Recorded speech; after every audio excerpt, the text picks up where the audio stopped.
இப்போ இந்த படத்தோட கதையை சிம்பிளாக பார்த்தலாம். நம்ம ஹீரோயின் ஸ்டெப்னி அவங்க ஃப்ரெண்டு எமிலியோட வெட்டிங்க்கு ஒரு ஐலாண்டுக்கு போகிறாங்க. அங்கே போன இடத்துல சில கொலைகள் நடக்குது.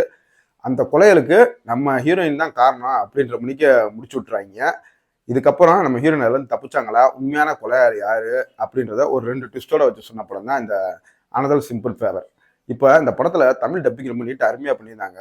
படத்தை அந்த ஐலாண்டுக்கு போகும்போது காமிச்ச விதமாக இருக்கட்டும், அந்த ஐலாண்டுக்குள்ளே போனதுக்கப்புறம் காமிச்ச விதமாக இருக்கட்டும், அதில் ஒளிப்பதிவாக இருக்கட்டும், சவுண்ட் எஃபெக்ட்ஸாக இருக்கட்டும், எல்லாமே டாப் நச்சாகவே இருந்துச்சு.